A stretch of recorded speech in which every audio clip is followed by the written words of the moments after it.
What's up, gamers? I'm your host, Cobra, and this is Freeroll Friday. This week, we're going to start with a big update from Riot Racers, then we'll do our market watch, and finally, I'll show you my results for the MechaFightClub Hatchening.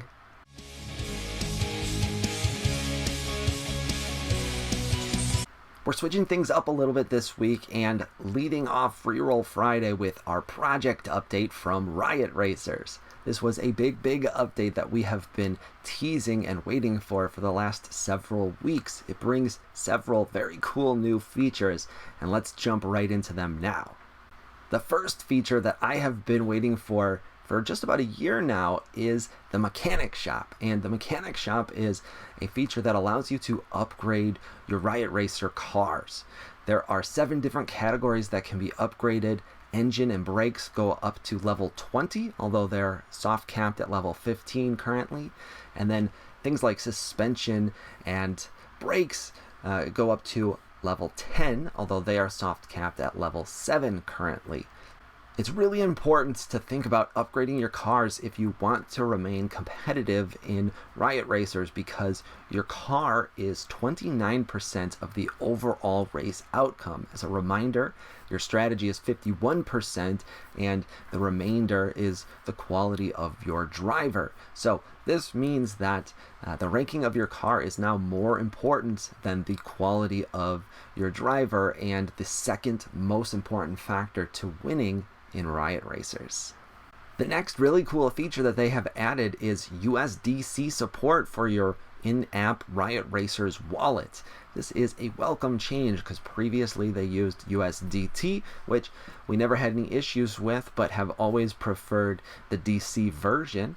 And they've also added some very exciting USDC-based races. That means you enter the race for anywhere from $1 to $25 USDC, and the payouts will also be in USDC, which is very cool.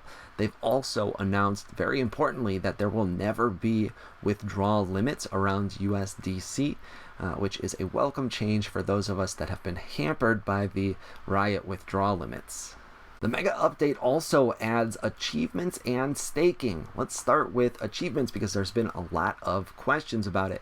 Here in Riot Racers, staking is simply an achievement requirement today. You're allowed to stake and withdraw freely, which means there's no lock period, but there's also no additional Riot rewards for staking today. That will come in the future. Instead, it's simply a requirement to hit the achievement level that you're going after. Achievements are a way to boost your withdrawal rate as well as your racing school earnings. There's a whole bunch of different in-game activities that you need to complete and maintain in order to receive those increased rewards, but this is a welcome change as the withdrawal limits have been a big sticking point for a lot of the community, and this rewards active members and racers with a bigger limit. Last but not least, the first version or V1 of billboards has been launched as well.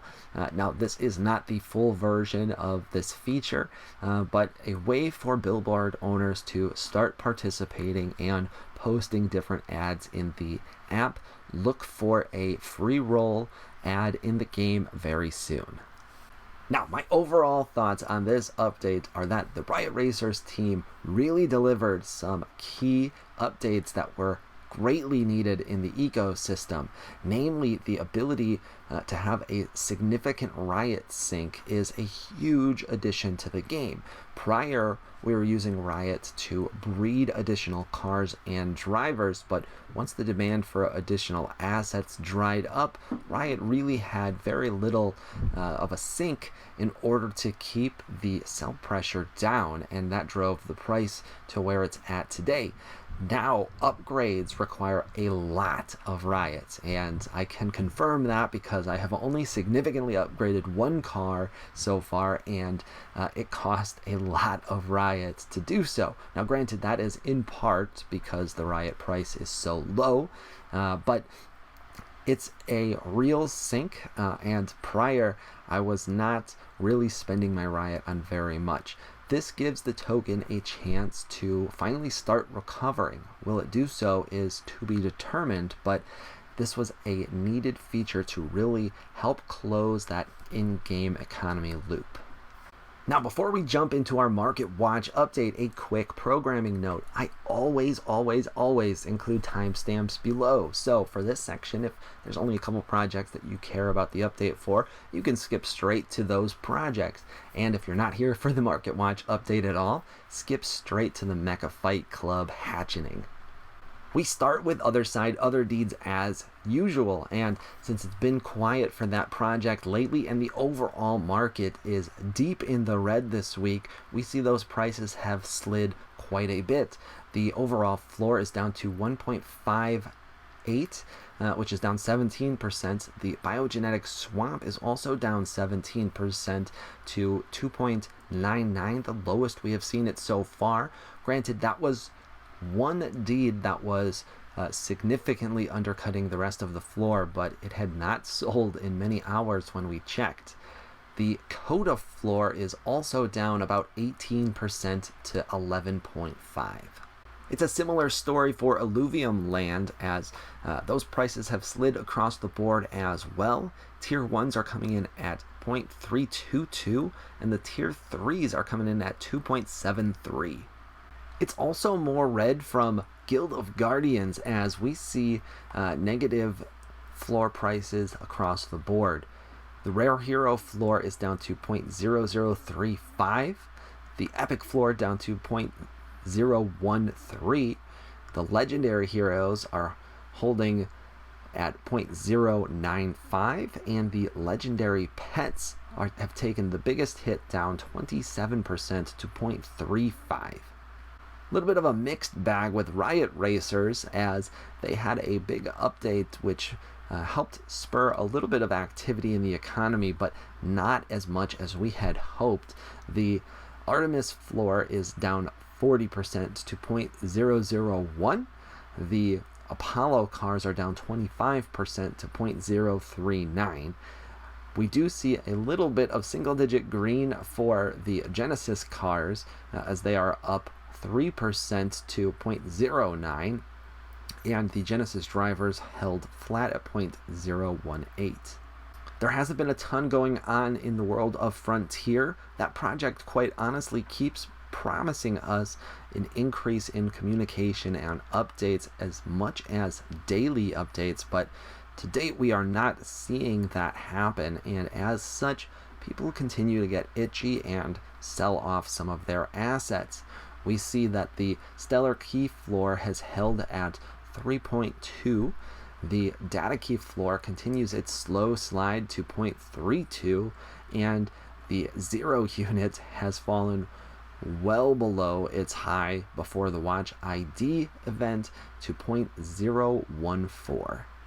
And we wrap things up with Parallel, which recently had seen all of its floor prices improve as new staking mechanics were released into the ecosystem, but the excitement over that has waned, it seemed, as the floor has come down a whopping 60%. Now, this is the very, very high supply first edition cards that maintain this floor, so not a huge worry considering that they're still on layer 1. The fees make these practically impossible to purchase. The SE floor is down 30% though, and that's where we tend to see a little bit more value. The Prime Key, at least, is up half an ETH to 16.5.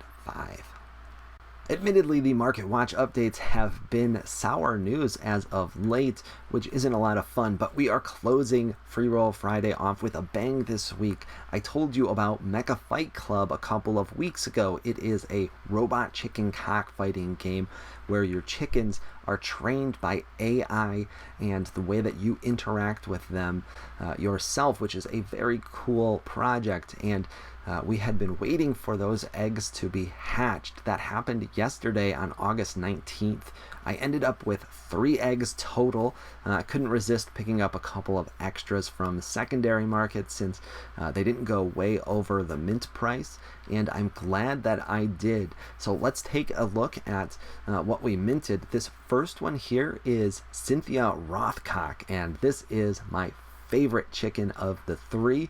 It has a very cool Neptune camo and a whole bunch of relatively rare traits. We don't know a ton about what those traits mean just yet, but I am excited for this chicken for sure.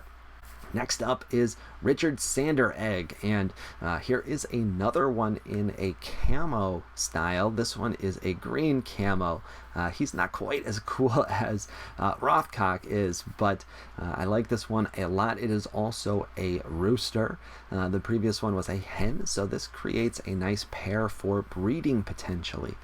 The final one that we landed was called Stock Hunter, and he was much more basic, but he had a legendary tag on Magic Eden.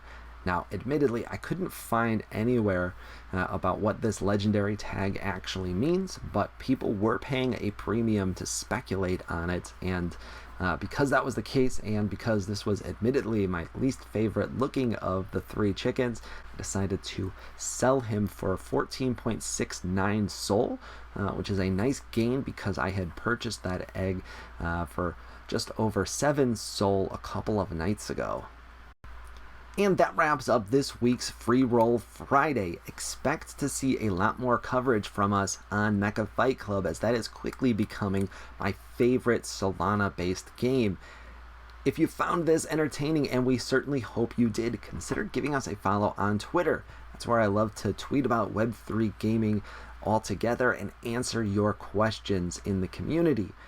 And as always, double check for me that you have liked and subscribed to this video. It really helps to support the channel.